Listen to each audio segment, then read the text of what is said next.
ഈശോമിശിഹായ്ക്ക് സ്തുതിയായിരിക്കട്ടെ. വിശുദ്ധ യോഹന്നാൻ അറിയിച്ച സുവിശേഷം 14-ാം അധ്യായം 9-ാം വാക്യം. ഈ കാലമത്രയും ഞാൻ നിങ്ങളോട് കൂടി ഉണ്ടായിരുന്നിട്ടും പീലിപ്പോസേ, നീ എന്നെ അറിയുന്നില്ലേ? വളരെ വിഷമത്തോടെ ഈശോ പീലിപ്പോസിനോട് ചോദിക്കുന്ന ചോദ്യമാണ്. പീലിപ്പോസേ, ഇത്ര വർഷമായിട്ട് ഞാൻ നിങ്ങളുടെ കൂടെയുണ്ട്, എന്നിട്ടും നിനക്ക് എന്തുകൊണ്ടാണ് എന്നെ മനസ്സിലാക്കാനായിട്ട് സാധിക്കാതെ പോയത്? വളരെ വിഷമത്തോടു കൂടി ചോദിക്കുന്ന ചോദ്യം കേട്ടോ. ഈശോ ഇത് പീലിപ്പോസിനോട് മാത്രം ചോദിക്കുന്ന ചോദ്യമല്ല കേട്ടോ, നമ്മോടും എൻ്റെ ഈശോ ചോദിക്കുന്നത് ഇതേ ചോദ്യം തന്നെയാണ്. മോനെ, നിന്റെ ജീവിതത്തിൽ ഞാൻ കൂടെ ഉണ്ടായിരുന്നിട്ടും നിനക്ക് എന്നെ മനസ്സിലാക്കാനായിട്ട് സാധിക്കാതെ പോകുന്നത് എന്തുകൊണ്ടാണ്?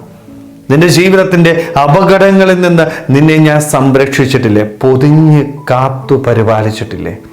പല രോഗങ്ങളിൽ നിന്ന് മോചനം നൽകിയിട്ടില്ലേ? നിന്റെ ആവശ്യങ്ങൾ ഞാൻ നിറവേറ്റിയിട്ടില്ലേ? നിന്റെ കൂടെ നിന്റെ കരം പിടിച്ച് ഞാൻ ഇത്ര നാളായിട്ട് നടന്നിട്ടും നിനക്ക് വേണ്ടുന്നതെല്ലാം ഞാൻ നൽകിയിട്ടും എന്തുകൊണ്ടാണ് മോനെ നിനക്ക് എന്നെ മനസ്സിലാക്കാനായിട്ട് സാധിക്കാതെ പോയത്? ശ്രീമുള്ളവരെ, ഈശോയുടെ ഈ ഒരു വേദന നിറഞ്ഞ ചോദ്യത്തിന് ഉത്തരം കൊടുക്കാനായിട്ട് എനിക്ക് സാധിക്കണം. പലപ്പോഴും നമ്മുടെയൊക്കെ ജീവിതത്തിൻ്റെ വലിയൊരു പരാജയം എന്ന് പറയുന്നത് ഈ ഒരു ബോധ്യമില്ല. കാരണം എൻ്റെ കൂടെ എൻ്റെ ദൈവം ഉണ്ട് എന്നുള്ള ബോധ്യം ഇല്ല എന്നുള്ളതാണ്. കാരണം ഈ ഒരു ബോധ്യമുള്ളവൻ ഒരിക്കലും പാപത്തിൻ്റെ വഴിയിലൂടെ നടക്കത്തില്ല. അവൻ്റെ ജീവിതം എപ്പോഴും നന്മ നിറഞ്ഞ, കാരണം കൂടെ ദൈവമുണ്ടെങ്കിൽ അവൻ ഒരിക്കലും പാപത്തിൻ്റെ വഴിയിലൂടെ നടക്കത്തില്ല. അവൻ്റെ ജീവിതം നന്മയിലൂടെ മാത്രമേ കടന്നു പോകത്തുള്ളൂ. സ്നേഹമുള്ളവരെ, അതുകൊണ്ട് ഈശോ ആഗ്രഹിക്കുന്നത് ഈ ഒരു ബോധ്യം നമ്മുടെ ജീവിതത്തിൽ വീണ്ടെടുക്കാനാണ്. കൂടെ ദൈവമുണ്ട് കേട്ടോ, എൻ്റെ കരം പിടിച്ചുകൊണ്ട് എന്നെ സംരക്ഷിക്കുന്ന ഒരു ദൈവം എൻ്റെ കൂടെയുണ്ട്. പക്ഷെ പലപ്പോഴും ഇത് തിരിച്ചറിയാൻ സാധിക്കാതെ ഓടുകയാണ്. എന്തിനാ? ലോകത്തിന്റെ അതിർത്തികളോട് മൂടും. എവിടെയാണോ അത്ഭുതം നടക്കുന്നത് അവിടേക്ക് ഓടുക. ആരെ തേടിയ? ഈശോയെ തേടി നടക്കുകയാ. സ്നേഹമുള്ളവരെ, ഈശോയെ തേടി നടക്കേണ്ടവരല്ല. കാരണം എൻ്റെ കൂടെ എൻ്റെ ദൈവമുണ്ട്. ആ ദൈവത്തെ തിരിച്ചറിയാനായിട്ട് എനിക്ക് സാധിച്ചാൽ മാത്രമേ എൻ്റെ ജീവിതം സന്തോഷം നിറഞ്ഞതായിട്ടുള്ളൂ. അല്ലാതെ നീ എവിടെ ഓടിയാലും, ഈ ലോകത്തിൻ്റെ അതിർത്തികളോളം നീ യാത്ര ചെയ്താലും, ഏത് അത്ഭുതങ്ങളുടെ പിന്നാലെ പോയാലും സ്നേഹമുള്ളവരെ, ഒരിക്കലും ഒരു സമാധാനവും നമുക്ക് ലഭിക്കത്തില്ല.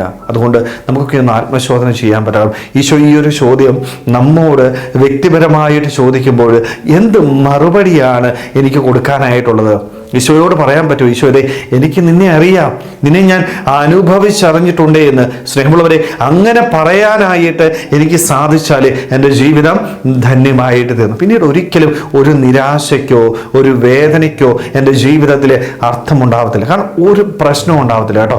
ഏത് വലിയ പ്രതിസന്ധി ഉണ്ടായാലും അവിടെ ഒന്ന് വീണ് പോകാതെ സന്തോഷത്തോടുകൂടി മുന്നോട്ട് പോകുവാനായിട്ട് എനിക്ക് കാരണം ഈ ഒരു അനുഭവം എൻ്റെ ജീവിതത്തിൽ വീണ്ടെടുക്കാൻ പറ്റി. എൻ്റെ ജീവിതം പോലും ദൈവകരങ്ങളിലേക്ക് സമർപ്പിക്കാനായിട്ട് എനിക്ക് സാധിക്കും. സ്നേഹമുള്ളവരെ, അതുകൊണ്ട് നമുക്കും മിശിഹായെ അനുഭവിക്കാം. ആ മിശിഹായോട് കരം പിടിച്ചുകൊണ്ട് ജീവിതത്തിൽ സന്തോഷത്തോടുകൂടി മുന്നോട്ട് പോകുവാനായിട്ട് ഈശോ ചോദിക്കുമ്പോൾ അഭിമാനത്തോടുകൂടി സന്തോഷത്തോടെ ഈശോയെ, നിന്നെ ഞാൻ അനുഭവിച്ചറിഞ്ഞിട്ടുണ്ട് എന്ന് പറയുവാനായിട്ട് നമുക്ക് ഓരോരുത്തർക്കും ആത്മാർത്ഥമായിട്ട് ആഗ്രഹിക്കാം, ശ്രമിക്കാം. ദൈവം നമ്മളെല്ലാവരെയും സമൃദ്ധമായിട്ട് അനുഗ്രഹിക്കട്ടെ.